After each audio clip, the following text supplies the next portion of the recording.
শয়তানকে আল্লাহ শক্তি দিয়ে দিয়েছে, বুঝতে পেরেছেন? মানুষকে স্বপনে দেখে, যে স্বপনে কত রকম কি করছে দেখছেন মোবাইলে। যার পুরুষটা ওই ফুটবল খেলা, ও নিন্দের ঝোঁকে ফুটবলকে মারবে কি, ওর বাড়ি বললেন 5 হাতে লাত ঝেড়ে দেয়। ওর খেলে ফুটবলে লাত মারনু নিন্দের ঝোঁকে স্বপনে, আর ও চেতনে দেখছে তোর বাড়ি বললেন 5 হাতে এক লাত দিয়ে দেয়। এটা ওর স্ত্রীর মন খারাপ, তখন করেছিল ওই ক্রিকেট খেলা ব্যাট গেলা লিয়া, ও নিনের ঝোঁকে দেখছি আমি বলে মারছি শট, উঠিয়া মারতে গেছে ওর পুরুষটা ওপরে, ওর পুরুষটা যে খাটের নিচে শুতে আছে। ওই চাল্লা কি করে একটা চাদর পেড়ে দেশে তার নাম তো সীতা আছে, এরকম দেখছি। শয়তানকে আল্লাহ শক্তি দিয়েছে, স্বপনে মেলে কিছু দেখায়, দেখায় না।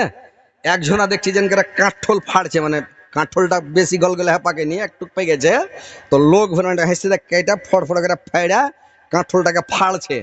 স্বপনে দেখা কাঠল ফাড়বে কি, ওর পুরুষটার কল সাথে লোক ওকে ফাড়ছে একেবারে উচ্চে। নিনের ঝোঁকার পুরুষের মুখকে ফাড়তে লেগেছে কাঠল ফাড়া করে, আর ওর পুরুষটা উঠে 2 কিলো একেবারে 60 তোর চেতন হয়ে গেছে। এগুলা হইলো আল্লাহ মানে শয়তানকে এগুলা ক্ষমতা দিয়েছে, বুঝতে পেরেছেন? যখন স্বপন দেখে তো ওই শয়তানের স্বপ্ন দেখায়, মানে দিন ম্যান যেটা করবে ওইটাই তখন ওই স্বপন দেখে। তো এরকম শয়তানকে আল্লাহ শক্তি দিয়েছে, নবী রাসূলের রূপ ধারণ করতে পারবে না। আল্লাহর নবী বললেন, বুখারী শরীফের হাদিস, আল্লাহর রাসূল বলেছেন, কোন মানুষ যদি আমাকে স্বপ্নে দেখে, কোন মানুষ যদি আমাকে স্বপ্নের মধ্যে দেখে নাই, তাইলে অরিজিনাল দেখেছে। তার কারণ শয়তানের বাবার ক্ষমতা নাই যে আমাকে স্বপ্নের মাধ্যমে দেখায়। আমাকে শয়তান আমার রূপ ধারণ করতে পারবে না, শয়তানের ক্ষমতা নাই যে আমার রূপ ধারণ করতে পারে, শক্তি আল্লাহ শয়তানকে দেয় নাই। তো যে দেখেছে স্বপ্নের মাধ্যমে অরিজিনাল আমাকে দেখেছে, বুঝতে পেরেছেন? ইবলিস শয়তান আল্লাহকে বলছে, আল্লাহ আর একটা জিনিস আমাকে দিতে হবে। যে আল্লাহ বললে কি জিনিস? বললে আল্লাহ আমি জানো তোমার বান্দার সারা ওয়াল বডির মধ্যে, সারা অঙ্গ প্রত্যঙ্গের মধ্যে, সারা ওয়াল বডির মধ্যে যেন আমি ঘুরতে পারি, আল্লাহ এই শক্তিটুকু আমাকে দিতে হবে আল্লাহ। বললে যা। আর বললে আল্লাহ আমি যেন তোমার বান্দার মনটাকে জেদকা করবো, এদিকে যেন ঘুরাতে পারি, মনটাকে ভুলাইতে পারি, জেদকা মন সেদকা করতে পারি, আর ওয়াল বডির মধ্যে ঘুরতে পারি, বেড়াতে পারি, এই শক্তি আমাকে দান করো আল্লাহ। আল্লাহ বললেন ঠিক আছে রে ইবলিস, তোকে এটা আমি শক্তি দিয়ে দিলাম, কিন্তু একটা কথা তুই জেনে রাখ, যে আমার প্রকৃত বান্দা হবে, যে আমার অরিজিনাল বান্দা হবে, যে আমার বিশ্বাসী বান্দা হবে, তাকে তুই কোনোদিন ভুলাতে পারবি না।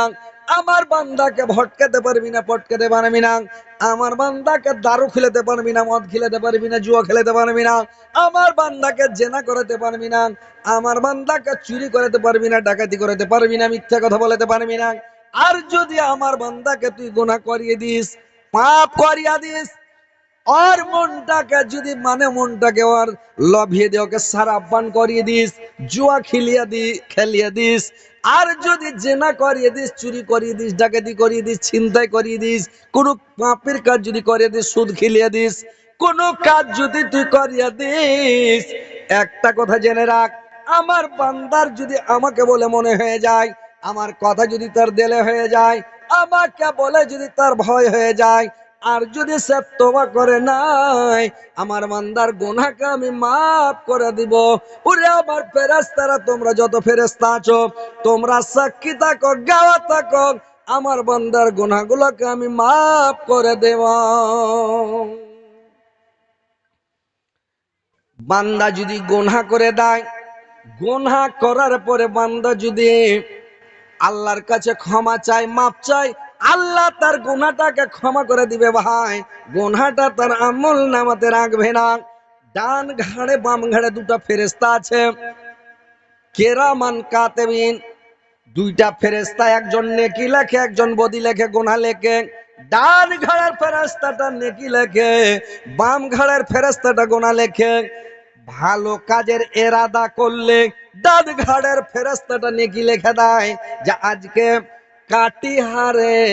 কাটিহার জেলাতে আম্মানপুর নাকি কোন গ্রাম এটা, আম্মানপুর গ্রামে জালসা হযরত আলী আজ আসছে, সবাই এরাদা করেছে আজকে জালসা শুনবে ইনশাআল্লাহ।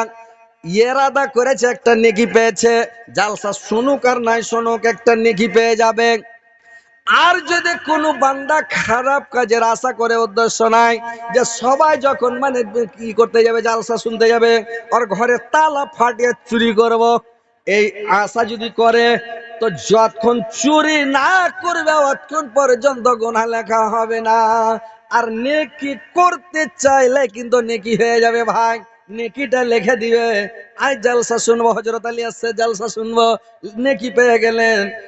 আজকে শুক্রবার সকালে তহমন খোঁজা দিলেন, পাঞ্জাবি শার্ট সাফ করে দিলেন, আজকে জুমা পড়তে যাব, এই সকালবেলায় এরাদা করেছেন, নেকি পেয়ে গেলেন। ভালো কাজের এরাদা করলেই নেকি পাবেন, খারাপ কাজের এরাদা করলে নেকি গুনাহ হবে না। খারাপ কাজটা কইরা দিল আল্লাহ করে কি, ডান ঘাড়ের ফেরেশতাটার এই ফেরেশতার নেতা হলো ফেরেশতা, আর বিনা পারমিশনে বিনা অর্ডারে গুনাহটা লিখতে পারে না।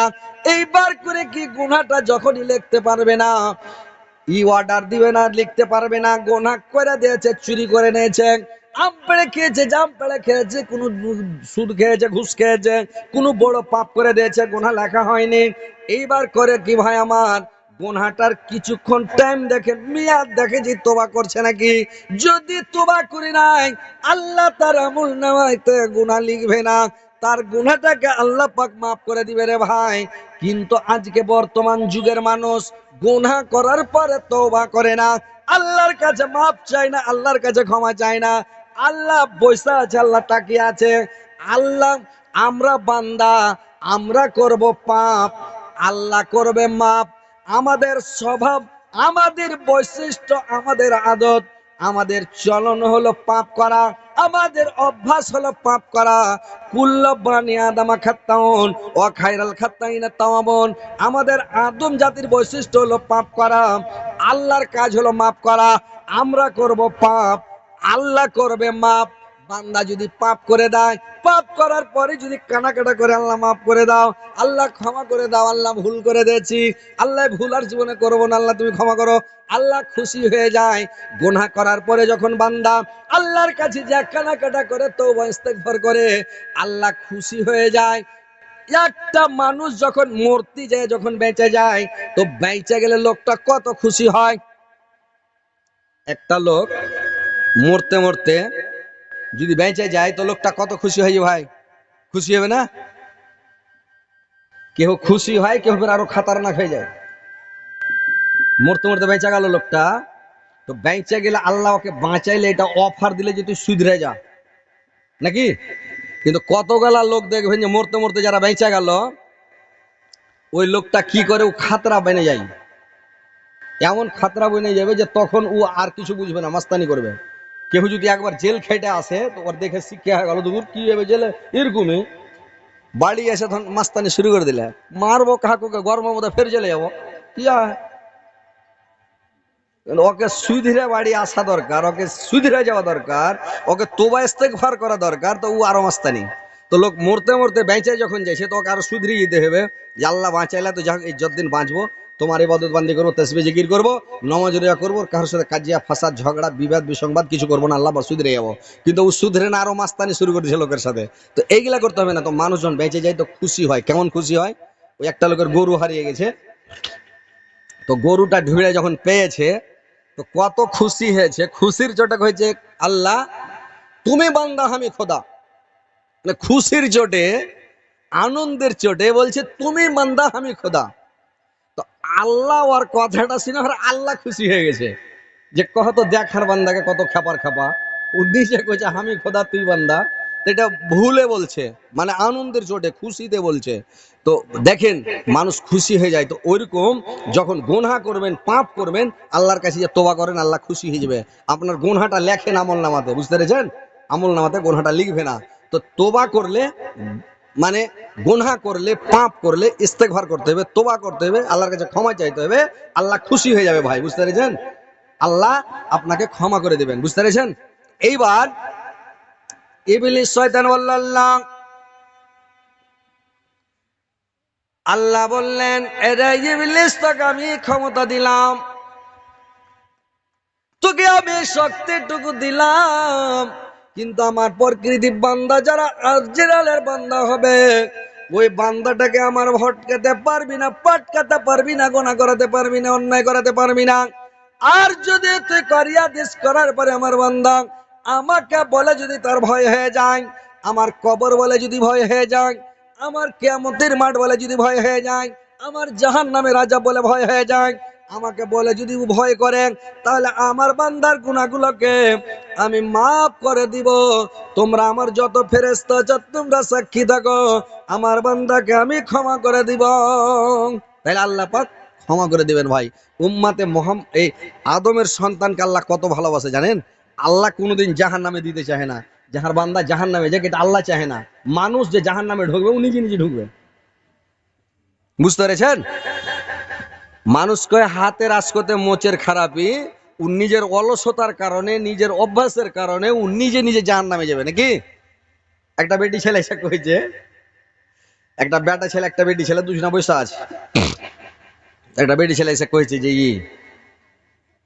তোর ঘের মধ্যে যে বেশি আশকইতে অলস অলস, ওকে 100 টাকা দেবো মিষ্টি খাওয়ার লেগে, হাত চাড়ে। তো ওই বেটা ছেলেটা কইছে, আমি মানে অলসতা লোক, আমি আশকইতে। আর বেটি ছেলেটা হাত চাড়লে না, তো কইছে যে তুই কেন হাত চাড়লি না? কি গো না হাত চাড়বো, আমাকে হাত চাড়তে আশকত লাগবি না, আমি তোর 100 টাকা লে কেন হাত চাড়বো? তখন এই বেটি ছেলেটা কইছে, টাকাটা তুইলে, তুই বেশি আশকইতে আছিস, তখন তুই হাত চাড়লি না। তো বেটা ছেলেটা কইছে, না না, আমি আমি তুই সাথে হুড়াহুড়ি লেগে গেছে। তো ওইরকম মানুষ জাহান্নামে যাবে, নিজের অলসতার কারণে, আশকতের কারণে জাহান্নামে যাবে। নামাজ পড়বে না, রোজা রাখবে না, তাসবিহ পড়বে না, জিকির করবে না, দান করবে না, সাদকা করবে না, খেরাত করবে না, তো জাহান্নামে যাবে না? জাহান্নামে যাবে। তো কথা হচ্ছে ভাই, যে আদমের সন্তানকে আল্লাহ কোনোদিন জাহান্নামে দিতে চায় না, আল্লাহ জাহান্নামে দিবে না, কিন্তু মানুষ নিজে নিজেই জাহান্নামে যাবে। এবার শুনেন, উম্মাতে মুহাম্মাদীকে আল্লাহ কত ভালোবাসেন।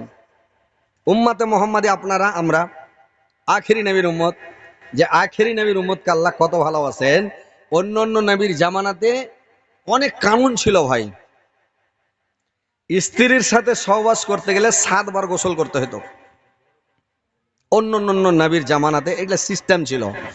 এখন যদি 7 বার গোসল ফরজ করে দিত, তাহলে তো সর্দি লেগে সিঁড়ি সিঁড়া ধরে মরি যেত। হারাজি ভাই কেউ মাসতুক না মোহাম্মদে, এমনি তো কম